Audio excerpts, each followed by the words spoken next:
एक ऐसे घराने की कहानी जिस पर पुरस्कार मौत का साया मंडला रहा था। आजर, रतन कुमार, बरकत अली, एक शख्सियत के तीन मुख्तलिफ रूप। हालात की गर्दिश ने उसे एक जोगी के हाथों कठपुतली बना दिया था। जोगी जो हैरत अंगेज और नाकाबिल यकीन शैतानी कुव्वतों का मालिक था। वो अनमोल शय क्या थी जिसने जोगी को भी दीवाना बना दिया था। कुफ्र और ईमान के दरमियान जन्म लेने वाली एक पुरस्कार कहानी। वो काली ताकतों के नशे में चूर बलवान बनने चला था। उसने मौत को सामने देखकर अपना दीन और ईमान जोगी के हाथ बेच दिया था। नंगा मलंग कौन था, कहां से आया, महान बनने की ख्वाहिश उसे ले डूबी थी। अगर आपने इस कहानी को शुरू से नहीं सुना तो डिस्क्रिप्शन में इस कहानी की पहली किस्त का लिंक आपको मिल जाएगा। आइए चलते हैं कहानी की अगली किस्त की तरफ। मेरा जहन खलाबाजियां खाता रहा। फिर एक ख्याल बड़ी सरत से उभरा। पंडित रामकिशन मेरा चेहरा देखकर किसी ख्याल में गुम हो गया था। उसे मेरे चेहरे में ऐसी कौन सी बात नजर आ गई थी जिसने उसके सारे कस्बल निकाल दिए थे। वो तन्हा सामने आया था तो ये सोच कर ही आया होगा कि जोगी सीताराम से उसका टकराव नागुजीर भी हो सकता था। फिर उसने मेरी शक्ल देखते ही हथियार क्यों डाल दिए थे? क्या उसने महज वक्त हासिल करने की खातिर कोई चाल चली थी जिसे सीताराम भी नहीं समझ पाया? कोई और मसलहत आड़े आ गई थी? उसने इतनी जल्दी कंठी सीताराम को दे देने का वादा क्यों कर लिया था? अगर हकीकत यही थी कि उसे हम दो के मुकाबले में अपनी कमजोरी का एहसास हो गया था, तो वो उसी वक्त सीताराम से जान छुड़ाने की खातिर उसकी मतलूबा शय उसके हवाले कर सकता था। खतरा उसी वक्त टल जाता। उसने 24 घंटे की मोहलत क्यों मांगी थी? मुलाकात के लिए शमशान घाट का तयन क्या मायने रखता था? उसने सिर्फ एक शर्त बताई थी, दूसरी गोल कर गया था। खुद सीताराम ने भी दूसरी शर्त मालूम करने के लिए इसरार नहीं किया। क्या वो भी किसी मसलहत पर अमल कर रहा था? असल राज क्या था? वो दोनों किस चक्कर में थे? क्या दोनों ही एक दूसरे से खाइफ थे, जो हम ठोक कर मैदान में बरमला कूदने से पहले तैयारी कर रहे थे, या कोई और बात थी? सीताराम और मैं दोनों अपने अपने ख्यालों में गुम थे। धर्मशाला पहुंचने के बाद भी उसने मुझसे कोई बात नहीं की। ये भी मेरी आखिरी बात सुनकर किसी सोच में गर्क हो गया था। क्या जोगी ने भी मेरा नाम रतन कुमार रखकर कोई भूल कर दी थी? रतन कुमार कौन था जो पंडित रामकिशन और सीताराम दोनों के लिए एक मौम्मा बन गया था? क्या इस नाम से इन दोनों की जिंदगी का कोई गहरा ताल्लुक रह चुका था? अगर ऐसा ही था तो सीताराम ने मेरा नाम बदलते वक्त इस पर गौर क्यों नहीं किया था? मेरे दिमाग में झरना का बहैसियत पुजारन गणेश के मंदिर में नजर आना भी हैरत का बाइस था। वो मेरे ख्याल के मुताबिक 100% झरना ही थी जिसने माजी की तमाम बातों का हवाला देकर अपनी हकीकत तस्लीम कराई थी। अगर बुजुर्ग की आवाज में मुझे मोहतात रहने की तलकीन बरवक्त ना की होती तो शायद मैं फिर सीताराम की किसी साजिश का शिकार हो जाता। वो जानता था झरना मेरी कमजोरी बन चुकी है, इसलिए उसने झरना के रूप को सामने लाकर मुझे फिर किसी फरेब में मुब्तला करके अपना उल्लू सीधा करने की कोशिश की थी। शायद 21 दिन का हिसाब किताब अभी तक उसके जहन में डंक मार रहा था। वो झरना के जरिए मालूम करना चाहता होगा कि मैं वो 21 दिन कहाँ सर्फ कर चुका था। कोई और चाल भी हो सकती थी, लेकिन बुजुर्ग ने मुझे पहले ही कदम पर टोक कर मोहतात कर दिया था। रात का खाना खाने के बाद मैं अपने कमरे में जाने की खातिर पड़तोल रहा था जब सीताराम ने मेरा हाथ पकड़कर बड़ी संजीदगी से कहा, बालक, आज की रात तू यहीं मेरे साथ सो जा। तेरा दूसरे कमरे में लेटना ठीक नहीं है। क्यों? मैंने उसे कुरेदने की खातिर दरियाफ्त किया। आज रात में क्या खास बात है? तू अभी इन बातों की गहराइयों तक नहीं पहुंच सकता, परंतु मैं जानता हूं कि आज की रात हम दोनों के लिए भारी है। कोई वजह भी तो जरूर होगी।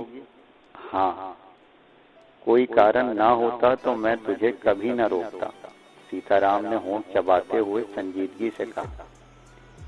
दुश्मन को खुद से कमजोर समझने की भूल कभी नहीं करनी चाहिए। पंडित रामकिशन ने 24 घंटे की शर्त बांधी है, तो इसमें भी कोई चाल अवश्य होगी। तेरी इत्तला के लिए ये भी बता दूं, अगर वो महान शक्ति का मालिक ना होता तो मैं उसे इतनी ढील भी कभी न देता। बड़ा चतुर और चंडाल आदमी है। उसने कुछ सोच विचार करके ही कोई फैसला किया होगा। लेकिन मेरा दूसरे कमरे में सोने से तू नहीं जानता, लेकिन जोगी सीताराम जानता है कि आज की रात वो चैन की नींद नहीं सोएगा। उसकी खोपड़ी किसी न किसी जोड़ तोड़ में लगी होगी। उसने मेरी बात काटकर होंठ चबाते हुए कहा, तू यहाँ मेरे पास रहेगा तो इस मंडल को नहीं तोड़ सकेगा जो मैंने बांध रखा है। एक बात पूछूं गुरु? मैंने दबी जबान में सवाल किया। क्या रतन कुमार का नाम रखते वक्त तुम्हें इस बात का ध्यान नहीं आया था कि पंडित रामकिशन का भी इस नाम से कोई गहरा ताल्लुक है? रतन कुमार के नाम से उस खंजीर का कोई संबंध नहीं है, सीताराम तिलमिलाकर बोला। तू जो सोच रहा है वैसी कोई बात नहीं है। और क्या बात है? मैंने इसरार किया। वो बार बार मेरी तरफ क्यों देख रहा था? रतन कुमार का नाम सुनकर चौंकने का क्या कारण था? अभी इन चक्करों में मत पड़, सीताराम ने बात टालने की खातिर कहा। कल का दिन और गुजर जाने दे, सारी बात तेरी समझ में आ जाएगी। और अगर कल भी उसने तुम्हारी बात ना मानी तो? तू क्या कहना चाह रहा है? सीताराम ने मुझे बड़ी गहरी नजरों से घूरा। किस पाताल में झांकने की कोशिश कर रहा है? बात समझने की कोशिश करो गुरु, मैंने ठोस आवाज में जवाब दिया। अभी रामकिशन ने दूसरी शर्त नहीं बताई। फिर वो कोई ऐसी शर्त भी बांध सकता है जिसे तुम पूरा ना कर सको? अब वो ऐसा नहीं करेगा, सीताराम ने बड़े एतमाद से जवाब दिया। अगर उसे टालना होता तो खुलकर कंठी मेरे हवाले करने का वचन कभी न करता। आखिर इस कंठी में ऐसी क्या बात है जिसने तुम्हें पागल बना रखा है? मैंने संजीदगी से सवाल किया। तुम इसे बराह रास्त क्यों नहीं हासिल कर सकते? बिला वजह मेरे जीवन को दरमियान में घसीटने से तुम्हें क्या मिला? मैं भी अपने रास्ते से भटक गया, फिर पड़ गया पाप और पुण्य के चक्कर में। सीताराम बल खाकर बोला। मैं बात का धनी हूँ बालक, मेरा काम पूरा हो जाने दे तो तू अपने पुराने रास्ते पर वापस लौट जाना। मैं दोबारा तेरा पीछा नहीं करूंगा। मैं जानता हूँ गुरु, तुम अपना मतलब निकल जाने के बाद निगाहें फेर लोगे। मेरे लहजे में तलखी आ गई। कंठी पा लेने के बाद तुम्हें मेरी जरूरत भी नहीं रहेगी। लेकिन तुमने मेरी जिंदगी में जो गंद घोल दिया है उसे कौन दूर करेगा? अपने परमात्मा के सामने जमीन पर मत्था रगड़ना। तुम्हारे मन की लगन सच्ची हुई तो वो जरूर क्षमा कर देगा, सीताराम ने लापरवाही से जवाब दिया। उसके लहजे में खुदगर्जी शामिल थी। मैं झंझलाकर बोला, तुम अब भी एक बात भूल रहे हो गुरु। मैं वो कीमती शय हाथ में आ जाने के बाद उसे तुम्हें दान करने से इनकार भी कर सकता हूँ। तू इनकार करेगा? जोगी सीताराम से उसने मायने खेज अंदाज में मुस्कुरा कर कहा। एक जाप करने के बाद इतनी जल्दी अपनी औकात भूल गया मूर्ख कि गुरु से नजरें मिलाकर बात कर रहा है। शैतानी कुव्वतों की बात मत करो। मैं झुलस कर रह गया। किसी पवित्र शक्तियां ऐसी भी होती हैं जिनका जोड़ का कोई तोड़ नहीं होता। कौन है वो शक्ति? सीताराम यकलक संजीदा हो गया। आज तेरी जबान पर दिल की बात आ ही गई तो उसका नाम भी उगल दे।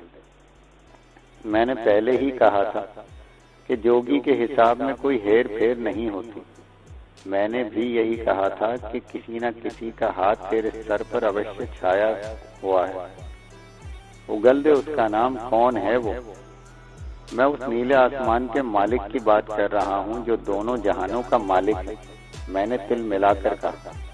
एक मुसलमान की हैसियत से मेरा ईमान है कि जो चाहता है वो पूरा होता है। उसकी ताकत लाजवाल है, उसके सामने कोई परिंदा पर नहीं मार सकता। सबकी जबानें गुंग होकर रह जाती हैं। धर्म कर्म की बात कर रहा है, उसके होंठों पर शैतानी मुस्कुराहट रक्स करने लगी। उस सुंदरी के कोमल शरीर की गर्मी और शक्ति को भूल गया जिसके एक इशारे पर तू सारे कपड़े उतार लेने को तैयार हो गया था। इस नाटक में भी तुम्हारा हाथ शामिल था। मैं बेबसी से होंठ काटने लगा। फिर झगड़ा किस बात का मूर्ख, उसने कहा। अब भी जो गुरु कह रहा है वही मान ले, इसी में तेरी मुक्ति है। मैंने कोई जवाब नहीं दिया। दुर्गा ने बंदिश ना आयत की होती तो शायद मैं उलझ पड़ता, लेकिन मैं जानता था कि वो मेरे मुकाबले में सीताराम की ज्यादा हिमायत करेगी। मैं सीताराम के मुकाबले में खड़े होने की कोशिश कभी ना करूं, वरना वो मेरी सारी शक्ति वापस ले लेगी। एक बात और कान खोलकर सुन ले, सीताराम ने किसी जख्मी सांप की तरह फनकारते हुए कहा। कल उस कमीने पंडित के सामने अपनी जबान बंद ही रखना। तेरा नाम सिर्फ रतन कुमार ही है, इस बात को भी गिरा से बांध ले। कल जोगी के सपने पूरे होने की शुभ घड़ी है। तूने कोई गड़बड़ घोटाला करने की कोशिश की तो मैं तुझे कभी क्षमा नहीं करूंगा। सुन रहा है ना मेरी बात? हाँ, मैंने सपाट लहजे में जवाब दिया। सुन भी रहा हूँ और समझ भी रहा हूँ। चल अब चुप करके इसी कमरे में टांग पसार कर सो जा। सीताराम के लहजे में मेरी तहजीब का पहलू नुमाया था। एक लम्हे को मेरे दिल में आई कि सारी मसलहतों को बालाए ताक रखकर उससे एक आखिरी फैसला कर लूं, लेकिन फिर कुछ सोचकर मैंने अपना इरादा तर्क कर दिया। मैं बज़ाहिर आंखें बंद किए लेटा था, लेकिन अंदर ही अंदर उस एक लम्हे को याद करके दिल मसोस रहा था जब मैंने मौत से घबराकर जोगी सीताराम के साथ जिंदगी का सौदा कर दिया था। वो मेरी जिंदगी की सबसे बड़ी गलती थी, मेरे ईमान की कमजोरी थी, जिसने उस लम्हे मुझे बुज़दिल बना दिया था। मौत और जिंदगी खुदा के इख्तियार की बात है, लेकिन शायद जेल की अजियतों और हालात के पै दर पै सितम ज़रीफियों ने मेरे एतकाद को मुतज़लज़ल कर दिया था। मैं उसी लग़्ज़िश की सज़ा भुगत रहा था। शायद दुर्गा ने भी मेरे साथ मजाक किया था।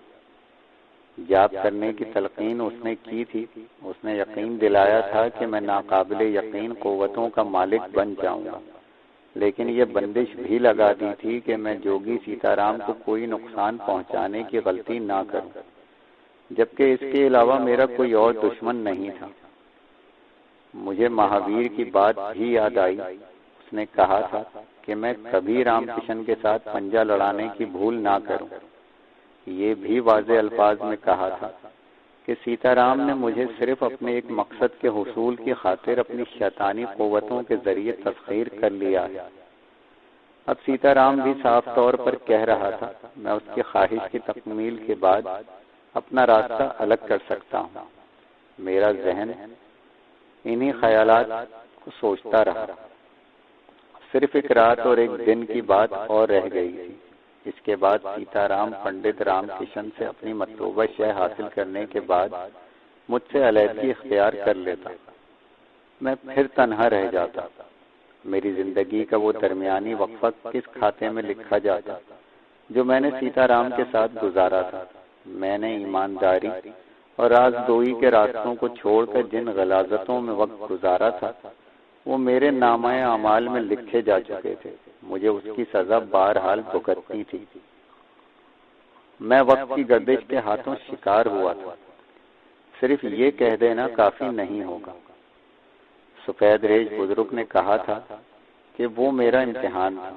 मेरी आजमाइश थी, जिसमें मैं बुरी तरह नाकामयाब हो गया था। लेकिन अभी जिंदगी के कुछ दिन बाकी थे। मैं अपने गुनाहों का कफ्फारा अदा कर सकता था। गलतियों की तलाफी नामुमकिन नहीं थी। मैं नदामत का खुले दिल से इकरार करके उसके सामने हाथ फैलाकर गिड़गिड़ाता, सच्चे दिल से तौबा कर लेता तो शायद वो मेरे गुनाह माफ कर देता। महावीर ने मुझे ये भी बार-बार कराने की कोशिश की थी कि पंडित अगर सीताराम के मुकाबले में ज़ेर नहीं है तो ज़बर भी नहीं है। अगर उसने सच्चाई से काम लिया था तो फिर पंडित ने वो शय सीताराम के हवाले कर देने की बात ही क्यों की थी?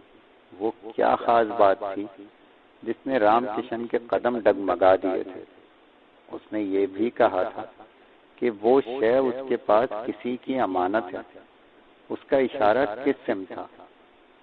उसने इस अमानत की हिफाजत करने की खातिर सीताराम जैसे खबीस शैतान से दुश्मनी मोल लेने की गलती क्यों की थी? वो इस शय को जाया कर देता, दरिया बुट कर देता, बात खत्म हो जाती, लेकिन उसने ऐसा भी नहीं किया।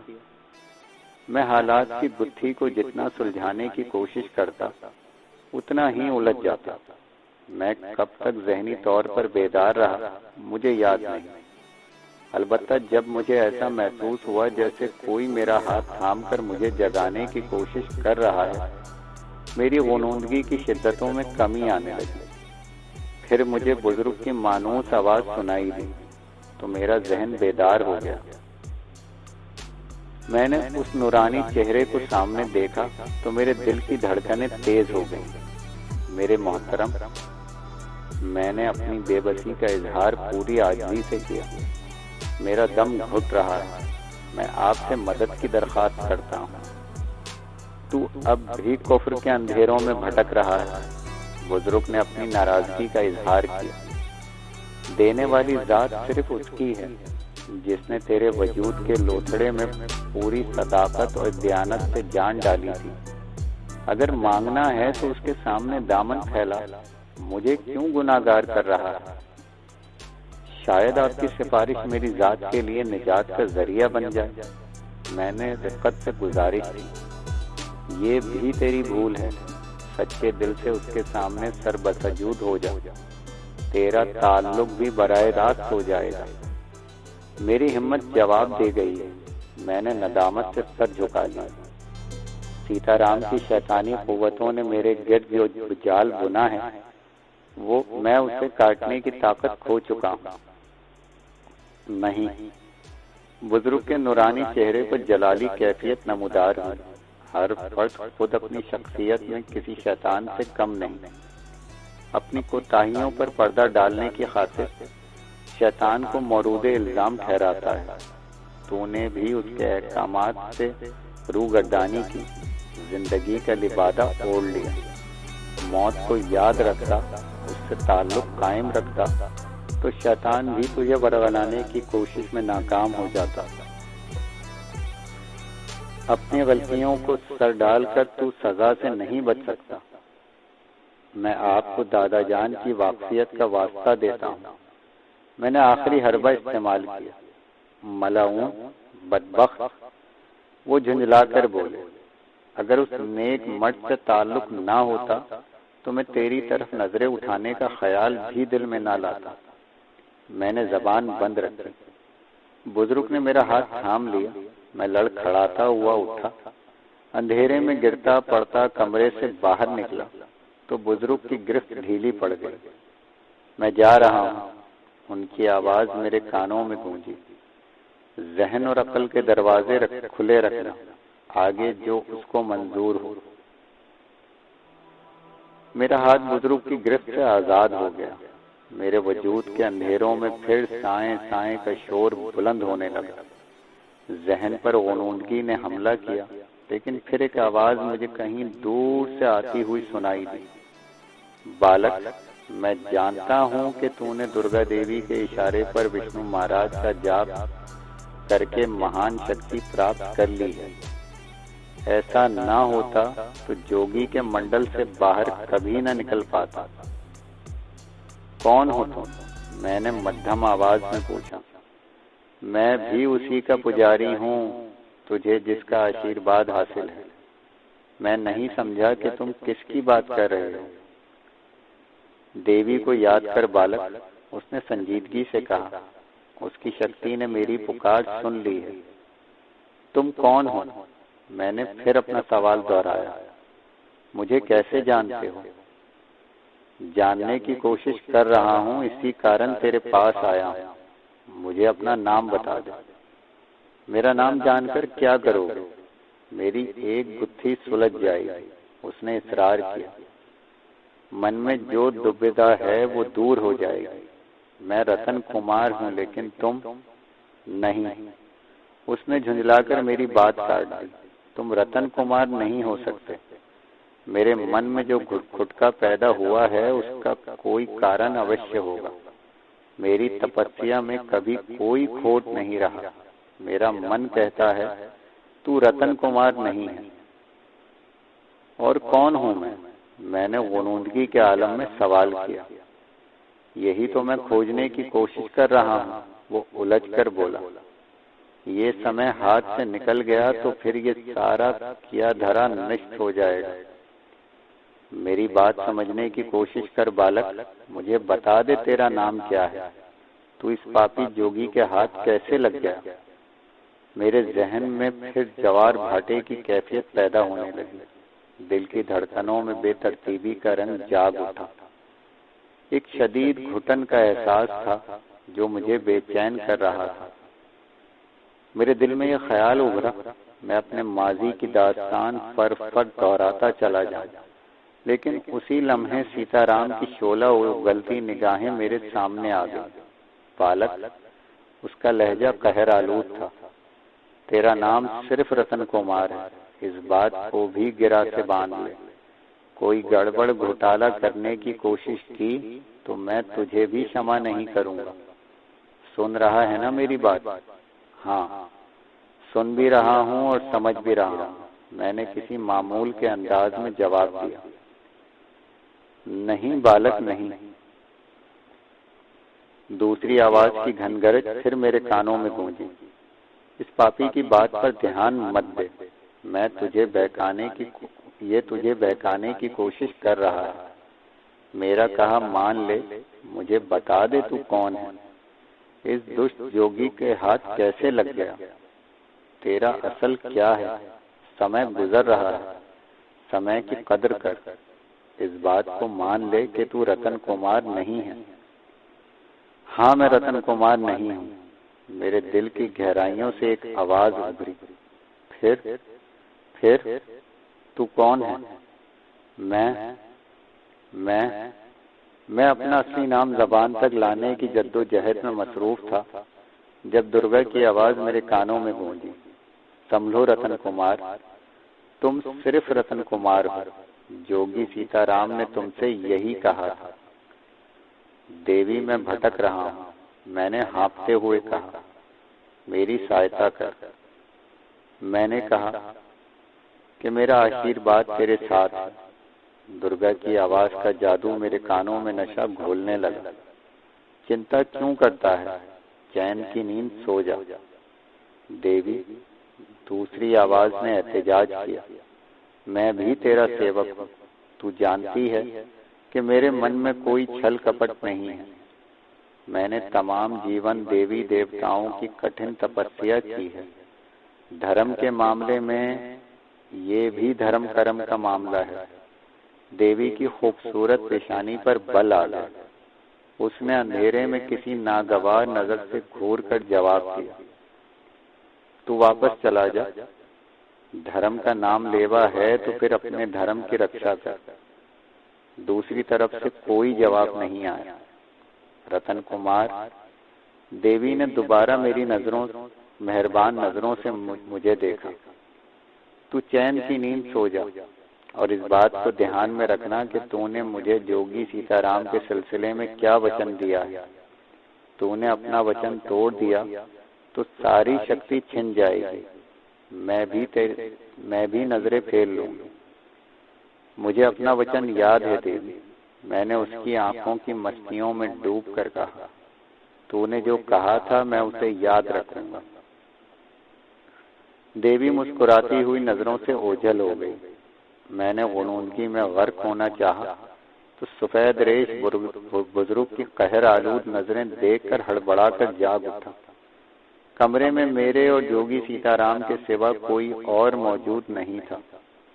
मैं अभी अपनी बेचैनी और इस्तिराब में मुब्तला था कि सीताराम भी इसी तरह हड़बड़ाकर उठा जैसे किसी बिच्छू ने उसे डंक मार दिया हो। मुझे जागता देखकर बोला, क्या बात है बालक, तू अभी तक सोया नहीं? मुझे प्यास लग रही थी इसलिए आंख खुल गई। मैंने दरोग गोई का सहारा लिया। सीताराम ने मुझे तेज नजरों से घूरा, फिर मटके से पानी निकालकर मेरे सामने कर दिया। मैंने खामोशी से पानी हलक से नीचे उतारा, फिर दोबारा लेटकर आंखें बंद कर ली।